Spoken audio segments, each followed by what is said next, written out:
Damos gracias al Señor porque nuevamente podemos estar aquí en este espacio, continuando este curso de teología, donde doy gracias a Dios por las clases que ya hemos impartido, las clases que ustedes ya han tomado, y deseo que todo eso que han aprendido haya sido de mucha edificación para sus vidas. Y hoy queremos seguir continuando hablando del módulo de Cristología. Ya comenzamos este módulo hace unos cuantos días atrás y terminamos hablando de la encarnación. Y quiero disculparme porque hubo algo que no lo mencioné, que se me escapó decirlo en la clase anterior. Corté el video antes de tiempo, pero todavía faltaba mencionar algo muy importante, y es sobre los propósitos de la encarnación. Debemos de entender que cuando Jesucristo actúa, cuando Jesucristo obra, no es en vano, sino que por alguna razón o por algún motivo en su soberanía, Dios escogió en este caso que Jesucristo se encarnara para poder hacer o cumplir algo. Entonces veamos cuáles son los propósitos de la encarnación. Número uno, para revelarnos a Dios. Quizás este sea el propósito más importante, porque si hay algo que a Dios le importa es su gloria. Y a través de Jesucristo Él se dio a conocer. Amén. Entonces el principal propósito a mi criterio es para revelarnos a Dios. Vamos a ver qué dice Juan, capítulo 1, versículo 18. A Dios nadie le vio jamás. El unigénito Hijo que está en el seno del Padre, Él le ha dado a conocer. Ahora veamos esta cita de Juan 14. Este es el versículo que más me gusta porque es muy completo al hablar acerca de esto de la revelación que Jesucristo hizo de Dios Padre. Veamos lo que dice Jesucristo acá. Si me conocieseis, también a mi Padre conoceríais, y desde ahora le conocéis, y le habéis visto. Felipe le dijo, Señor, muéstranos el Padre y nos basta. Jesús le dijo, ¿tanto tiempo hace que estoy con vosotros y no me has conocido, Felipe? El que me ha visto a mí, ha visto al Padre. ¿Cómo pues dices tú, muéstranos al Padre? ¿No crees que yo soy en el Padre y el Padre en mí? Las palabras que yo os hablo no las hablo por mi propia cuenta, sino que el Padre que mora en mí, Él hace las obras. Creedme que yo soy en el Padre y el Padre en mí. De otra manera, creedme por las mismas obras. Qué interesante. A Dios dice que Dios a nadie lo ha visto antes jamás, sino que ha sido Jesucristo quien lo ha revelado. Entonces, si nosotros decimos conocer a Jesucristo, debemos de tener la misma convicción y la misma fe de decir que ya conocemos a Dios, porque ha sido Jesucristo, Dios Hijo, quien le ha revelado. Propósito número uno de la encarnación. Dos, para proveer un ejemplo para nuestras vidas. ¿Saben ustedes que lo más importante en la vida de un creyente es buscar esa santidad que solamente Jesucristo tenía? Obviamente nunca vamos a llegar a ser como Él, pero debemos de entender que aparte de habernos proveído una salvación o habernos provisto una salvación Jesucristo, debemos de saber que también uno de los propósitos de haber venido es que nosotros tuviésemos un ejemplo para nuestras vidas. El mismo apóstol Pablo en 1 Corintios 11:1 dice, sed imitadores de mí, así como yo de Cristo. Ese debe ser el anhelo de cada creyente, de cada hijo de Dios, ser imitador y aprender como su maestro. Todo, cualquier situación, cualquier circunstancia o en medio de cualquier prueba o lucha, creo que el creyente fiel y verdadero debería de preguntarse antes, ¿cómo actuaría Jesucristo en medio de esta situación? Porque Jesucristo es el ejemplo para nuestras vidas. Así que preocupémonos siempre, muy a menudo, de tener esto en mente, de que nosotros hemos sido creados para ser imitadores de Él, porque Él es nuestro ejemplo. Veamos qué dice primera de Pedro 2:21. Pues para esto fuisteis llamados, porque también Cristo padeció por nosotros, dejándonos ejemplo para que sigáis sus pisadas. Y ahora veamos la cita de primera de Juan 2:6. Y realmente este versículo es uno de los versículos que más me ha confrontado. Escuche lo que dice este versículo. El que dice que permanece en él, debe de andar como él anduvo. Wow, qué enorme responsabilidad, ¿no? Por eso yo les mencionaba al principio de este curso que entre más conocemos de Jesucristo, de su carácter, de sus atributos, de su vida, mayor responsabilidad hay en nosotros. Porque ese es el objetivo de todo creyente, ser como su maestro. Eso es lo que significa la esencia de ser un discípulo de Cristo, que anhelamos más que nada en esta vida llegar a ser como Él. Si usted dice que permanece en Él, si usted dice que es hijo de Dios, si usted dice que Jesucristo es su maestro, su Señor, mínimo lo que debemos de hacer es andar como Él anduvo. No es una gran responsabilidad, hermanos. No es suficiente motivación el saber esto para saber cómo actuar en nuestras vidas. Recuerden, Jesucristo es el ejemplo para nuestras vidas. Número 3, para proveer un sacrificio efectivo por el pecado. No era cualquier persona que podía morir por la humanidad. Si alguien se hubiese ofrecido, en primer lugar, no podía porque era una persona desobediente. En segundo lugar, no podía porque era una persona con pecado. Y en tercer lugar, si alguien hubiese muerto por la humanidad, era en vano, hubiese sido en vana nuestra fe, porque esa persona ahí se hubiese quedado en la tumba, no hubiese resucitado. Recordemos que en el Antiguo Testamento, el pueblo, el sumo sacerdote, ofrecía una vez al año un sacrificio a Dios para perdón de pecados, para apaciguar la ira de Dios. Esto lo hacían todos los años. Pero con Jesucristo, siendo el sacrificio perfecto, siendo un sacrificio efectivo por el pecado, ya solamente sucedió una vez en la historia y por ende ha afectado a toda la humanidad. Mire lo que dice Hebreos 10 del 1 al 10, pero sobre todo el versículo 12. Hebreos 10, versículo 12. Pero Cristo, habiendo ofrecido una vez para siempre un solo sacrificio por los pecados, se ha sentado a la diestra de Dios. Solo tuvo que haber muerto una vez, para que esa única vez hubiese afectado de una manera eterna y para siempre a lo largo de toda la historia de la humanidad. Solo basta con creer y saber que Él es el sacrificio efectivo por el pecado. Otro propósito de la encarnación es para poder cumplir el pacto davídico. Hay muchas personas que piensan, muchos eruditos, teólogos, que asumen que Jesucristo ya está sentado en el trono de David. Pero nosotros no creemos en eso. Nosotros creemos en el trono literal o en el gobierno literal. El gobierno terrenal de Jesucristo no viene a ser algo espiritual para nosotros según lo que hemos aprendido en la palabra de Dios. Eso va a suceder, ese reino o ese trono de David se va a implantar durante el tiempo del reino milenial, donde Jesucristo va a poner su trono aquí en la tierra. Vamos a gobernar 1000 años juntamente con Él y Él va a estar sentado en el trono de David. Entonces ese fue uno de los propósitos también de Jesucristo de haberse encarnado. Leamos Lucas 1. Lucas 1, del 31 al 33.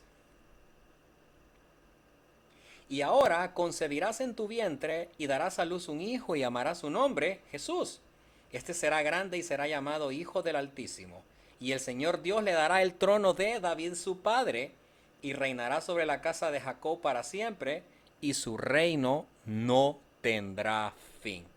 Amén. Número 5, para destruir las obras del diablo.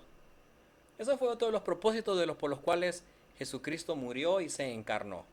Primera de Juan 3, 8. El que practica el pecado es del diablo, porque el diablo peca desde el principio. Y mira el propósito que hay en este pasaje. Miren la preposición que hay aquí para. Para esto apareció el Hijo de Dios. ¿Para qué? Para deshacer las obras del diablo. Bendito sea su Dios. Bendito sea su Hijo. Número 6. Para poder ser un sumo sacerdote compasivo. Ese es uno de los ministerios de los cuales Jesucristo tiene hoy en día, que está sentado a la diestra del Padre, que Él es el que intercede por su pueblo, Él es el que habla a Dios Padre de parte del pueblo, Él es el que está fielmente intercediendo por nosotros, buscando siempre la misericordia, la piedad. para que nosotros la recibamos de parte de Dios Padre. Veamos qué dice Hebreos 4, del 14 al 16. Por tanto, teniendo un gran sumo sacerdote que traspasó los cielos, entonces decimos que el sumo sacerdote lo que hace es hablar a Dios de parte del pueblo, interceder a Dios o clamar a Dios de parte del pueblo. Eso es lo que hacía el sumo sacerdote y lo sigue haciendo Jesucristo. Jesús, el Hijo de Dios, retengamos nuestra postprofesión, porque no tenemos un sumo sacerdote que no pueda compadecerse de nuestras debilidades, sino uno que fue tentado en todo, según nuestra semejanza, pero sin pecado. Y mire la fidelidad de Dios. Mire la promesa que aquí se nos menciona en el versículo 16. Acerquémonos pues confiadamente al trono de la gracia para alcanzar misericordia y hallar gracia para el oportuno socorro. No importa la situación que pasemos, no importa el pecado. Vayamos confiadamente a la gracia. Vayamos confiadamente al trono de la gracia de Dios. Porque ahí está sentado Jesucristo. Y Él es el gran sumo sacerdote que tenemos. Ya no hay nadie más que interceda por nosotros y Jesucristo lo está haciendo. Solo vayamos confiadamente. Y número 7, para poder ser un juez competente. Jesucristo es el que está juzgando. Él, incluso en el tribunal de Cristo, cuando ya estemos en el cielo, Él va a ser el que va a juzgar a cada uno según su obra. No importa si sea buena o mala, Él es el que va a juzgar y por ende también el que va a dar galardones y premios para cada uno según sus obras. Mira lo que dice Juan 5:22. Porque el Padre a nadie juzga, sino que todo el juicio dio al Hijo. Y el versículo 27 dice, y también le dio autoridad de hacer juicio por cuanto es el Hijo del Hombre. Entonces, otro propósito de la encarnación era que nosotros podamos reconocer a nuestro Señor y Dios Jesucristo como ese juez competente. Bendito sea Dios por la encarnación. Propósitos de la encarnación. Bueno, entonces ahora sí vamos a entrar ya de lleno a este otro tema que también es muy interesante. Esto deben de tenerlo muy bien en mente, porque a raíz de esto han surgido muchas herejías que usted y yo debemos de estar preparados y capacitados para poder contrarrestar las falsas enseñanzas que se dan en cuanto a la persona de Jesucristo. Y esta es una de las partes que ha sido más atacada. La impecabilidad de Cristo. ¿A qué me refiero yo con la impecabilidad de Cristo? Que Jesucristo no pecó, nunca pecó y que nunca pudo haber pecado. Entonces eso es lo que vamos a hablar con este tema, con esta doctrina, la impecabilidad de Cristo. Ya hemos afirmado que Jesús era completamente humano como nosotros. Hay varios pasajes donde lo vemos durmiendo, hay varios pasajes donde vemos que se cansa, hay varios pasajes donde tiene sed, donde tuvo hambre, donde tuvo sueño. Pero además debemos de afirmar, a pesar de que Jesucristo era 100% hombre, pero la gran diferencia debemos de decir que Él era sin pecado y que nunca durante su encarnación cometió algún pecado. Nunca. Durante sus 36 años aproximadamente que vivió, no hay registro en la palabra de Dios donde se menciona que Jesucristo haya pecado. Tengamos eso siempre en mente. Ya vamos a ver la referencia bíblica. Hay algunos autores que piensan que si Jesús no pecó, entonces no era verdaderamente humano. Entonces, ¿cómo poder contrarrestar esto? ¿Cómo poder contrarrestar esto bíblicamente y demostrarles que Jesucristo sí era 100% hombre, pero de que la gran diferencia era que no tenía pecado? La misma palabra nos lo enseña. Ya lo vamos a ver los versículos y los pasajes. Entonces, Dios debemos de entender que no nos creó pecaminosos a nosotros. Génesis en el capítulo 1, capítulo 2 dice, y vio Dios todo lo que había creado era bueno en gran manera. Entonces nos había hecho santos y justos a nosotros. Pero a raíz de la desobediencia del pecado original del hombre en el Edén, es ahí donde nosotros se rompió esa armonía, esa comunión que existía con Dios. Y por lo tanto era necesario que Jesucristo viniera. Pero que si Jesucristo viniera, tuvo que haber estado claramente demostrado que Él no tenía pecado, porque si no, imagínese haber puesto nuestra fe en alguien que pecó. Es ilógico, ¿no? Por eso es importante conocer siempre la obediencia de Cristo. Vamos a hablar más adelante acerca de esto. El hombre está en un estado anormal, producto del pecado, y esa es la razón por la cual Dios nos promete que nos va a dar un cuerpo glorificado, o sea, un cuerpo sin pecado. Porque cuántos de nosotros ya no quisiéramos estar más en este cuerpo, porque nuestra vieja naturaleza lo que quiere es siempre estarse manifestando y desobedeciendo y fallándole a Dios por sobre todas las cosas. ¿Cuántos no quisiéramos ya tener ese cuerpo glorificado? Espero que así sea, que cada uno desee y anhele eso, para nunca pecar más contra nuestro Dios. Amén. Veamos ahora entonces la referencia bíblica en cuanto a la impecabilidad de Cristo. Vemos a Cristo no cediendo a la tentación. En Lucas 4, vamos a buscar este pasaje, no lo vamos a leer todo, pero es un pasaje ya conocido. Recordemos que Jesucristo había ayunado 40 días y 40 noches. Entonces viene el Espíritu de Dios, lo lleva al desierto para ser tentado por Satanás. Vemos aquí a Satanás tentando a Jesucristo de 3 formas diferentes. Jesucristo recibió las tentaciones que nosotros recibimos a diario. Jesucristo fue tentado a pecar en el área material, en el área espiritual, en el área de, por ejemplo, de la adoración a Dios. O sea, que Jesucristo tiene en su mente y en su misma esencia saber que Él fue únicamente es que la humanidad o el hombre debe de adorar solamente a Dios. Entonces cuando nosotros le damos el primer lugar a otras cosas, entonces realmente lo que le estamos haciendo es robándole la adoración y la glorificación a Dios. Esa es la forma en cómo Satanás nos tienta a nosotros para que fallemos y pequemos delante de nuestro Dios. Pero en el caso de Jesucristo me llama mucho la atención que Él tenía tan presente la palabra de Dios que cada una de las tentaciones que Satanás le presenta, las refutó o las cuestionó, las atacó con la misma palabra. Imagínense nosotros que ni tan siquiera leemos nuestras Biblias, ¿cómo va a venir a nuestra memoria la palabra cuando estamos en momentos de tentación? Si no leemos la palabra de Dios. Así que los exhorto y los animo a que siempre estén estudiando la palabra de Dios, leyendo la palabra de Dios, aprendiéndose versículos, porque así es como vencemos las tentaciones, porque el mismo Espíritu Santo de Dios trae la palabra a nuestras vidas.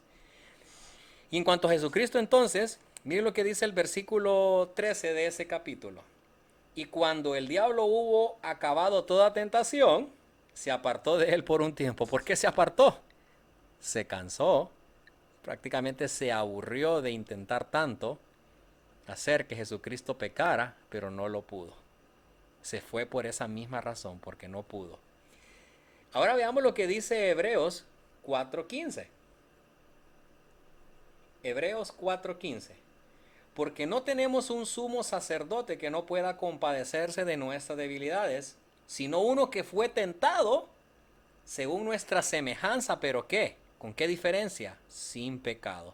O sea, Jesucristo fue tentado, pero la gran diferencia es que Jesucristo nunca pecó, a pesar de que fue tentado tal como nosotros somos tentados hoy en día.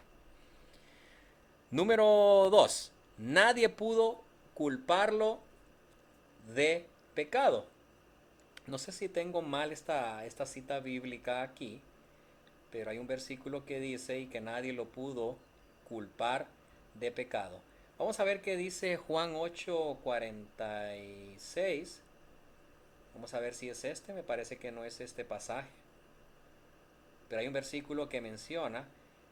Dice, ¿quién de vosotros me redarguye de pecado? O sea, ¿quién podía decir que Jesucristo tenía pecado? Nadie, absolutamente nadie. Pues si digo la verdad, o sea, ahí está afirmando, ¿cómo Jesucristo va a tener pecado si Él es la verdad? Y obviamente la verdad no puede enseñar un error, ¿cierto? Y todo lo que es error es pecado. ¿Por qué vosotros no me creéis? Entonces ahí tenemos claramente que nadie podía culpar de pecado a Señor Jesucristo. Nadie pudo hacerlo. Número 3. Fue obediente.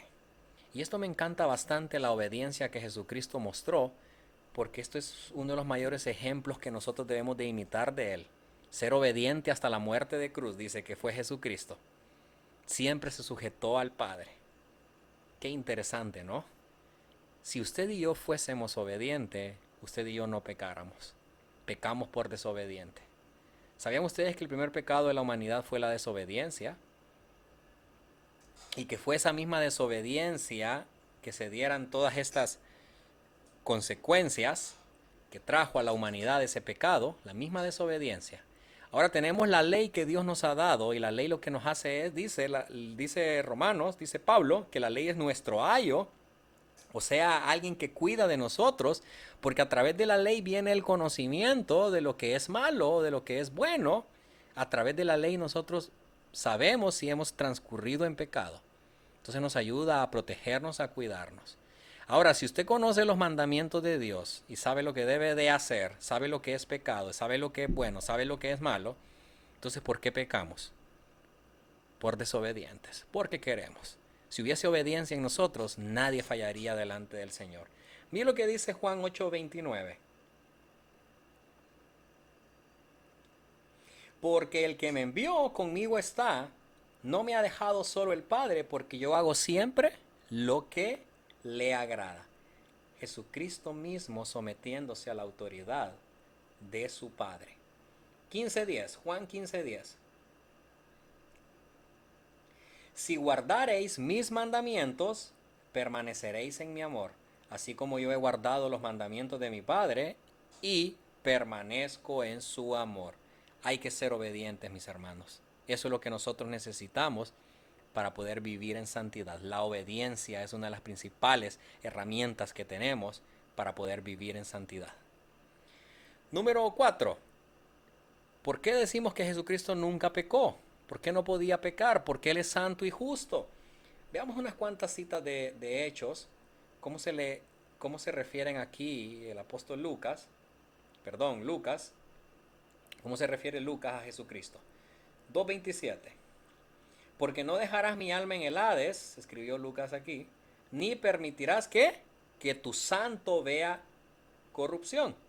Esto está haciendo referencia a una cita en los Salmos, David hablando, ¿verdad? Entonces se le llama santo al Hijo de Dios. 3:14 ahora. Mas vosotros negasteis al santo y al justo y pedisteis que se os diese un homicida. Eso es aquí cuando Jesucristo prefirieron que lo crucificaran a él a cambio de que le entregaran a un pecador, a un asesino, Barrabás. Veamos ahora primera de Pedro 3:18, otro pasaje muy interesante. Dice este pasaje: porque también Cristo padeció una sola vez por los pecados, el justo por los injustos, para llevarnos a Dios, siendo a la verdad muerto en la carne, pero vivificado en espíritu. Y primera de Juan 2:1 dice: hijitos míos, estas cosas os escribo para que no pequéis, y si alguno hubiere pecado, abogado tenemos para con el Padre. ¿A quién? A Jesucristo el justo. Otra razón por la cual afirmamos que Jesucristo nunca pecó y nunca hubiese pecado. Y ahora ya tenemos exactamente la referencia bíblica que habla acerca de la impecabilidad de Cristo. Así, directamente, no cometió pecado. Vamos a leer todos estos pasajes para poder afirmar lo que estamos diciendo. Segunda de Corintios 5:21. Al que no conoció pecado, por nosotros lo hizo pecado, para que nosotros fuésemos hechos justicia de Dios en él. Vamos ahora a Hebreos, capítulo 7, versículo 26. Porque tal sumo sacerdote nos convenía, santo, inocente, sin mancha, apartado de los pecadores y hecho más sublime que los cielos. No hay pecado en Jesucristo. Primera de Pedro 1:19. Sino con la sangre preciosa de Cristo, como de un cordero sin qué, sin mancha y sin contaminación. Y el 2:22 dice: el cual no hizo pecado, ni se halló engaño en su boca. tanta referencia bíblica para afirmar que Jesucristo nunca pecó. Y primera de Juan 3:15, por último, dice: todo aquel que aborrece a su hermano es homicida, y sabéis que ningún homicida tiene vida eterna permanente en él. Bueno, aquí di mala la referencia bíblica, pero si ustedes leen todo este pasaje, ahí hay un versículo donde dice que Jesucristo no pecó, o que Jesucristo no peca. Di mala referencia bíblica ahí, así que me disculpan. En fin, tenemos tanta referencia donde la misma palabra nos afirma que Jesucristo nunca pecó. Ahora, es importante conocer, además, acerca de la deidad. Y cuando hablamos acerca de la deidad, bueno, cabe resaltar lo siguiente. Quizás no sea lo que está en cuestionamiento, que Jesucristo no pecó mientras fue humano. Entonces lo que surge es la pregunta: ¿pudo haber pecado Jesucristo si él hubiese querido? Creo que más adelante voy a armar una videoconferencia con un amigo para poder hablar acerca de este tema. Era si Jesucristo era pecable. Bonito tema para debatir, porque hay muchos que afirman que si él hubiese querido, sí. Pero debemos de saber que el pecado es algo que va en contra de la naturaleza de Dios. Entonces podemos afirmar y tener toda la seguridad de decir que era imposible que Jesucristo pecara, porque eso va en contra de su naturaleza. El pecado no es compatible con Jesucristo. Ya vimos que él fue tentado, pero que nunca pecó. Y si Jesucristo hubiese querido pecar, lo hubiese hecho, ¿cierto? Entonces, vamos a hablar más adelante, más a fondo de eso para poder entenderlo. Veamos ahora la completa deidad del Cristo encarnado. Podemos afirmar que él posee atributos que solo Dios tiene. Número 1, la eternidad. Él afirmó que existía desde la eternidad pasada. Cuando dijo, antes de que Abraham fuese, yo soy. Obviamente, ¿cuántos años atrás estaba Abraham? 1500. En el 1500 antes de Cristo, aproximadamente, o 2000 antes de Cristo. Ahí son la fecha que se usa como para el momento en el cual Abraham estaba. Entonces, hace 2000 años atrás, Jesucristo estaba afirmando él mismo que ya existía, que ya era. Ahora, ¿qué dice Juan 17:5?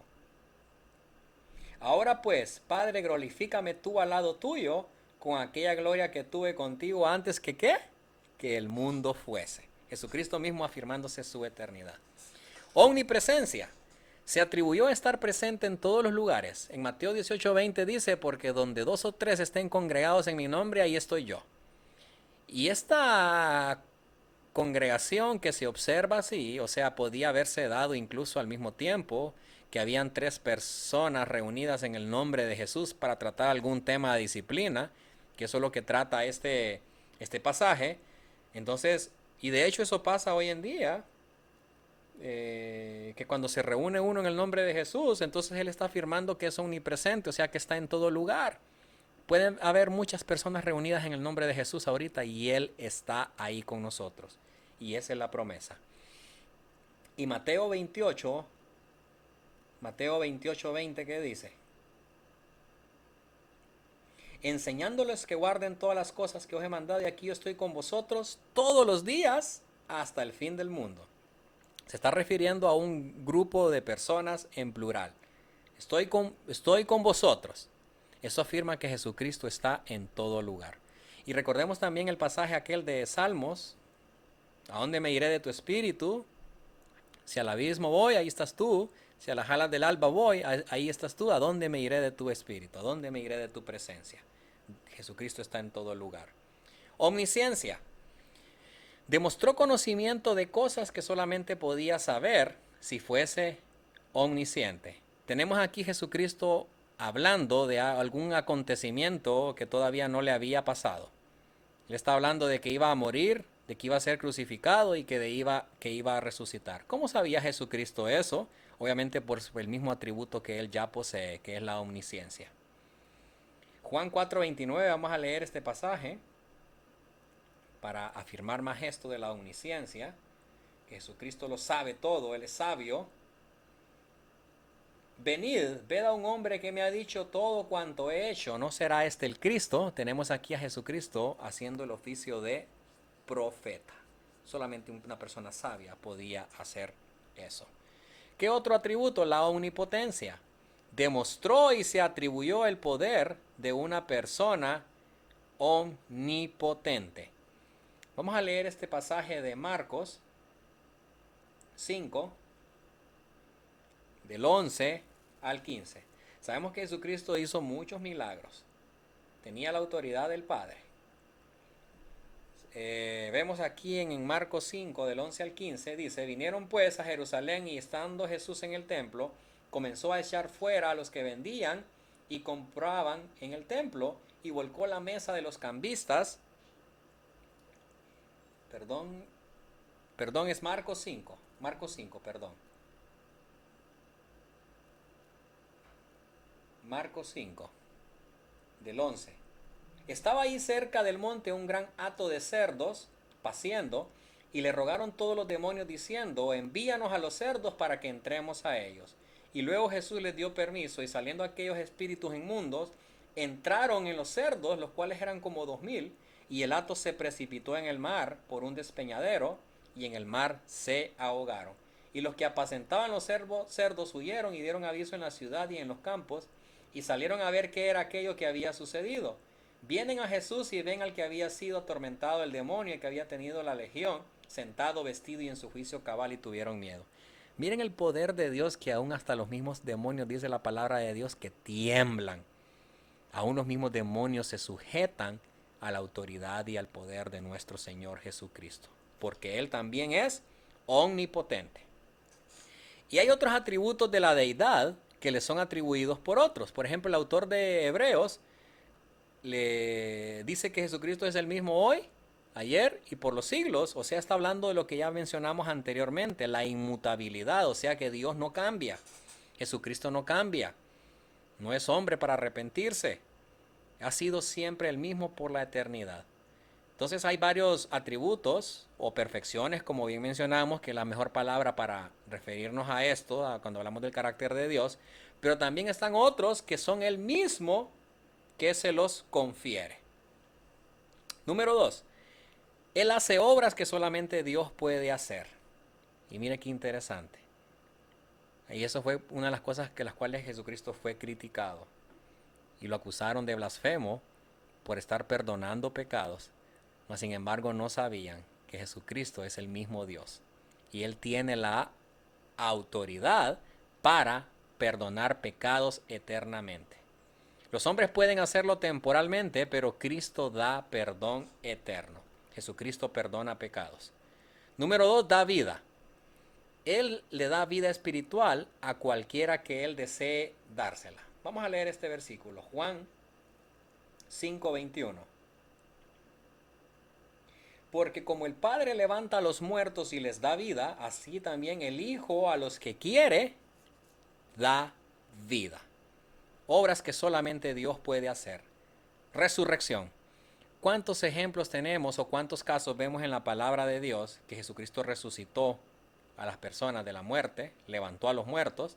Tenemos el caso ahí en Juan 11:43 de Lázaro, la hija de Jairo también, y por ahí hay otro más que Jesucristo resucitó. Imagínense qué poder. ¿Y quién fue el que resucitó a Jesucristo? Dios Padre. Entonces vemos a Jesucristo haciendo obras que solamente Dios puede hacer. Solo Él tiene el poder sobre la muerte. Juicio. Él juzgará a toda persona. 5:22. Porque el Padre a nadie juzga, sino que todo el juicio dio al Hijo. Y el versículo 27, y también le dio autoridad de hacer juicio por cuanto es el Hijo del Hombre. Bendito sea Dios. Número 3. Le dieron los nombres y títulos de la deidad. ¿Cómo se le llama a Jesucristo? El Hijo de Dios. También se le llama Señor y Dios. Tenemos amplia referencia de Jesucristo llamándosele Señor y diciéndole propiamente dicho Dios. Recordemos que cuando en el Nuevo Testamento vemos la palabra Señor, eso es una traducción del de la palabra kurios en el griego, y kurios significa Señor y se le atribuye a la segunda persona de la Trinidad. Y algo bien importante también, Jesucristo mismo alegó ser Dios. Mira lo que dice Juan 10:30. Juan 10:30 y 33.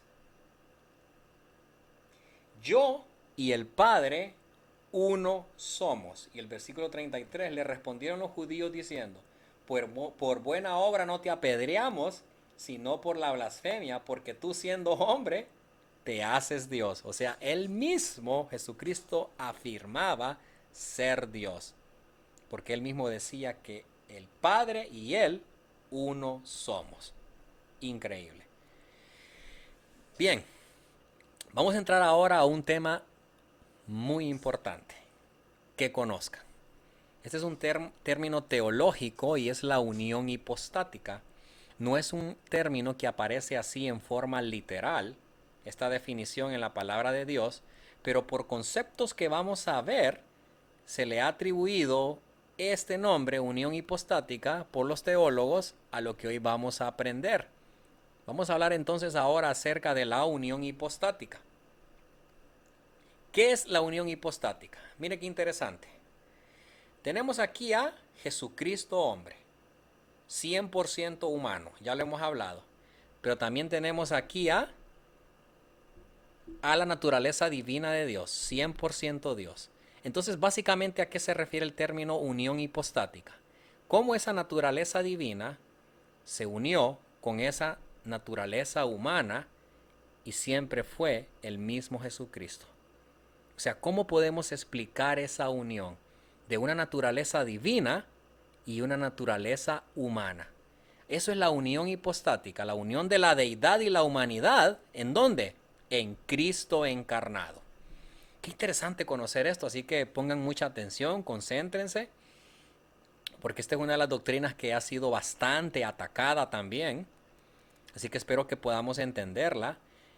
Este es uno de los conceptos más difíciles de comprender en la teología. ¿Cómo es que se da esa unión? ¿Cómo es posible que siendo Dios, Jesucristo, siendo 100% Dios, también fue 100% humano? O sea, ¿cómo en nuestra mente podemos tener la capacidad de poder asimilar ese término? ¿Cómo podemos entender nosotros esto? Pidámosle mucho discernimiento y mucha sabiduría a Dios para poder entender esta doctrina, porque es muy difícil de comprender. Cuando tratamos de relacionar estos dos conceptos con la persona de Cristo, eso añade complejidades a ideas que de por sí son difíciles de comprender. Así que tengamos cuidado, tengamos paciencia, pidamos sabiduría para poder entender este término teológico. Este concepto de unión hipostática es preciso de esta unión en una sola persona. Se fue formulando gradualmente en la iglesia y no fue hasta en el año 451 después de Cristo donde llegó a su forma final en la definición que se empleó durante el concilio de Calcedonia. Es ahí donde ya se confirmó. Este concilio eran eruditos, estudiosos, personas que se sentaban a leer las Sagradas Escrituras y analizar estos términos. Y ahí en ese concilio de Calcedonia, en el 451 después de Cristo, es donde se puso este término y se aceptó este término como una doctrina bíblica que la palabra de Dios sí lo enseña. Lo vamos a aprender hoy, la vamos a estudiar. La unión hipostática. Pero antes, déjenme decirles, como bien les mencioné, esta ha sido una de las doctrinas que más ha sido atacada. Entonces hay bastantes perspectivas inadecuadas de la persona de Cristo. Y todas estas, déjenme decirles que son sectas que han malentendido las Sagradas Escrituras y le han adjudicado cosas que no son bíblicas. Por ejemplo, tenemos en primer lugar el apolinarismo. ¿Quién era esto? El apolinarismo es una secta, una doctrina creada por Apolinar, que es un obispo de la Odisea en el 361 después de Cristo. ¿Qué es lo que afirmaba Apolinar? Este enseñó que la persona de Cristo tenía un cuerpo humano, pero no una mente humana ni un espíritu humano, y que la mente y el espíritu de Cristo procedían de la naturaleza divina del Hijo de Dios. Vamos a refutar, oiga bien, vamos a refutar esta enseñanza de Apolinar con este pasaje de Hebreos 2:17. Vamos a ver qué nos enseña. Por lo cual debía ser en todo, ¿qué? Semejante a sus hermanos. O sea que si sus hermanos tenían una mente humana, Jesucristo también tenía una mente humana. O sea, eso no se tiene que discutir. La cosa es que Jesucristo tiene una mente humana, pero también tiene una mente divina. Esa es la gran diferencia y esas son las cosas que a nosotros se nos hace difícil comprender. Este está enseñando entonces que Jesucristo tenía un mente humano, un cuerpo humano, pero que su mente era proveniente de su naturaleza divina. Sigue diciendo, Sigue diciendo este versículo 2:17, por lo cual debía ser todo semejante a sus hermanos para venir a ser misericordioso y fiel sumo sacerdote en lo que Dios se refiere para expiar los pecados del mundo. Qué interesante cuando hablábamos acerca de que Jesucristo iba creciendo en sabiduría y en estatura. O sea, él iba adquiriendo conocimiento. Él era una persona que aprendía rápido, que estudiaba, que conocía, debatía con los eruditos de aquella época. Se asombraba la gente al escucharlo hablar porque él aprendía bastante. Entonces, eso es una mente humana y un proceso de aprendizaje Jesucristo durante toda su vida. Entonces, con Hebreos 2:17, cuando dice que él fue semejante en todo a sus hermanos, entonces también, ¿por qué no pensar que también tenía una mente humana? Número 2, el nestorianismo. Surge de Nestorio, que fue un predicador popular en Antioquía en el 428 después de Cristo. ¿Qué dijo Nestorio? Dos personas separadas en Cristo, una persona humana y otra divina. Oiga bien, hay dos personas separadas, es lo que está tratando. Entonces, eso no quiere decir que no hay una unión, sino que tenemos a dos personas por separado. Y no es eso lo que la palabra de Dios nos enseña. Vamos a ver este pasaje de Juan 14:23. Hemos hablado acerca de la Trinidad anteriormente y hemos dicho que en la Trinidad es un Dios trino, o sea, tres personas en una sola. O sea, tres personas individuales, pero que las tres personas forman una sola esencia. Juan 14:23. Respondió Jesús y le dijo, el que me ama, mi palabra guardará, y mi Padre le amará, y vendremos a él y haremos morada en él. Aquí está hablando de la Trinidad, o sea, cuando dice que Jesucristo viene, está afirmando que no solamente, o sea, que la unidad que hay. Entonces la misma naturaleza que existe entre Dios Padre y Dios Hijo, siendo el mismo Dios, no diciendo o demostrando que hay dos personas separadas en Cristo, si más bien sabemos que las personas, la otra persona separada que hay en la Trinidad, que son tres dioses en uno solo, es Dios Padre, Dios Hijo y Espíritu Santo, a eso sí se le refiere que hay una separación, o sea, el mismo Dios, o sea, pero son tres personas unidas y las tres personas que se unen son el mismo Dios. Es ahí donde se afirma esto, pero al afirmar que en Cristo hay dos personas separadas, definitivamente eso es antibíblico, no lo enseña la palabra de Dios. Vamos a ver más adelante esto para explicarlo. El otro es el eutiquismo de Eutiques, líder del monasterio en Constantinopla en el 378 al 454 después de Cristo. Este sostuvo que la naturaleza humana de Cristo fue tomada y absorbida por su naturaleza divina. Oiga bien, qué interesante. De modo que ambas naturalezas cambiaron de alguna forma y surgió una tercera clase de naturaleza. No podemos apoyar esto, no podemos fundamentar esto con la palabra de Dios, porque la palabra de Dios nos enseña todo lo contrario. Imagínense una naturaleza absorbiendo la otra y que esa absorción que se da, ambas cambian su aspecto y de esa forma hay una tercera naturaleza, que es el Jesucristo encarnado. No podemos nosotros apoyar esta postura. Otro es el docetismo. A finales del primer siglo, Cerinto y los gnósticos enseñaron que Cristo solo aparentaba ser un hombre. O sea, doseiko viene del latín, creo, del griego apariencia. Y miren lo que el mismo apóstol Juan se refiere a esta falsa enseñanza. Y es importante que ustedes siempre tengan en mente este pasaje. Primera de Juan 4 del 1 al 3. Amados, no creáis a todo espíritu, sino probad los espíritus si son de Dios, porque muchos falsos profetas han salido por el mundo. En esto conoced el Espíritu de Dios. Todo espíritu que confiesa que Jesucristo ha venido en carne es de Dios. Y todo espíritu que no confiesa que Jesucristo ha venido en carne no es de Dios. Y este es el espíritu del anticristo, el cual vosotros habéis oído que viene y que ahora ya está en el mundo. Lo siento mucho por los que enseñan esto. Lo siento mucho por esta herejía. Pero aquí, negar que Jesucristo vino en carne o negar que Jesucristo se encarnó, están totalmente equivocados. Dice que enseñaron que Cristo solo aparentaba ser un hombre. Vemos muchos ejemplos en la Biblia, ya hablamos acerca de las teofanías, pero más exactamente cuando se refiere a la obra, a la persona de Jesucristo, se conoce el término como cristofanía. Cuando decía que se le apareció el ángel de Jehová, concluimos que varias de estas veces cuando se mencionaba ángel de Jehová era Jesucristo mismo.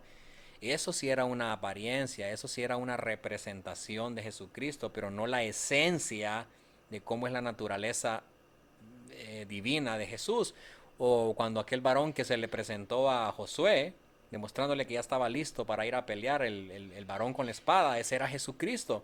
Esa era la apariencia que Jesucristo se mostró ante Josué. Pero cuando vino encarnado sabemos que sí era 100% humano. ¿Qué otra perspectiva hay? El evionismo. En el segundo siglo esta herejía negaba la deidad de Cristo, considerando que Jesús era el hijo natural de José y María, pero elegido para ser el Hijo de Dios en su bautismo al unirse con el Cristo eterno. La Biblia es clara y nos menciona sobre el nacimiento virginal de Cristo. No es José el padre por naturaleza. ¿Correcto? Lo mencionamos, lo hablamos anteriormente y aprendimos acerca de la importancia doctrinal que hay en ese nacimiento virginal. Entonces esto lo podemos refutar con la palabra de Dios. Y por último, el arrianismo. Ya hablamos un poquito acerca de arrianismo, una perspectiva creada por Arrio. Bueno, y esto es más que todo una herejía, porque esta herejía lo que hace es negar la eternidad de Jesús como el logo. Arrio razonó que puesto que Jesús era el unigénito, o sea, cuando dice el primogénito de toda la creación, él afirmaba que Jesucristo era un ser creado, o sea, que tenía un principio. Los arrianos creían que la naturaleza divina de Cristo era similar a la de Dios, pero no igual. Pero en el concilio de Nicea condenó esta enseñanza en el 325 a.C., afirmando que Jesús tenía la misma naturaleza que Dios. Amén. Es importante que conozcan todas estas perspectivas. Todas estas personas que están atacando la doctrina de Jesucristo. Porque Jesucristo ha sido muy atacado durante toda la historia. Pero con la misma palabra nosotros podemos refutar y confrontar cada una de estas falsas enseñanzas. Vamos a ver ahora acerca de los pasajes bíblicos acerca de esta unión hipostática para que podamos entender. Mire qué interesante esto. Una naturaleza hace algunas cosas que la otra naturaleza no hace. ¿Entienden? O sea, lo que Jesucristo hacía como hombre, la naturaleza divina no la podía hacer.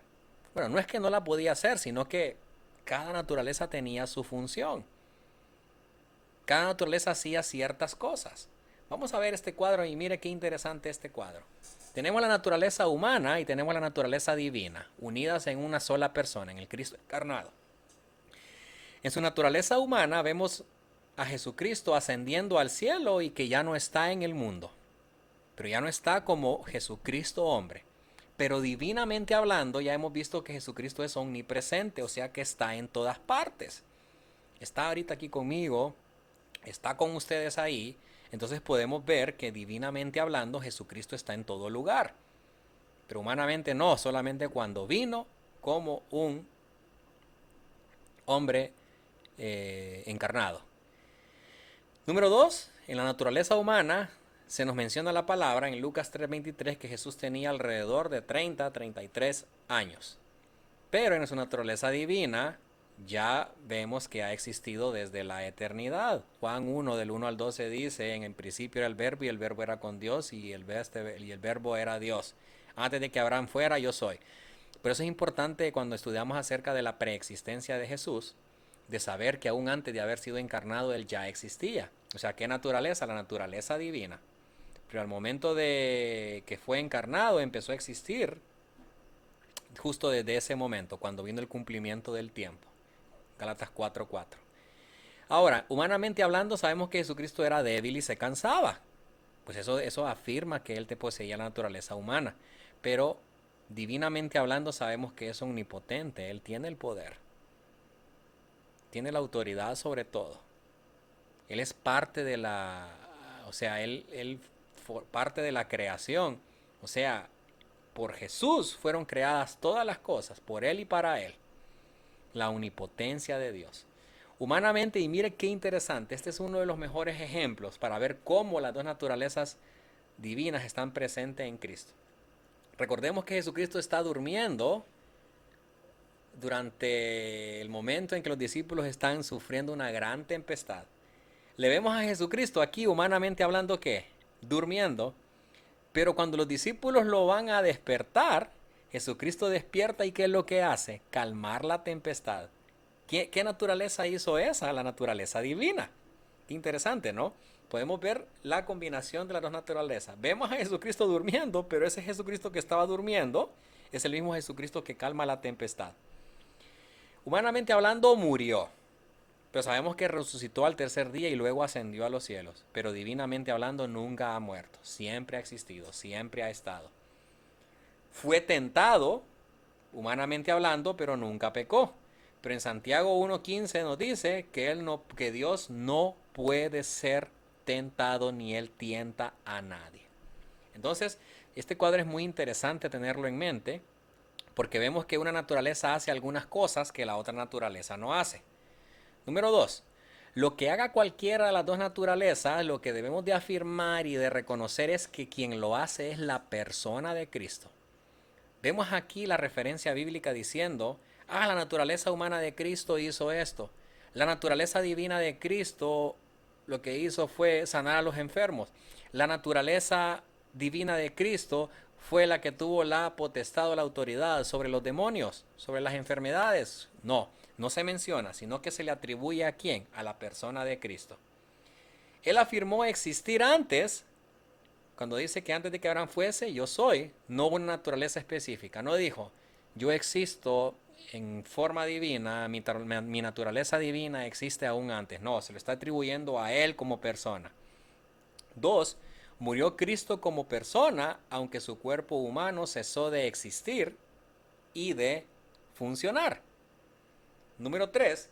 Todo lo que hace una naturaleza o la otra, lo hace la persona de Cristo. Mire qué interesante. Vamos a leer estos pasajes. Juan 16:28.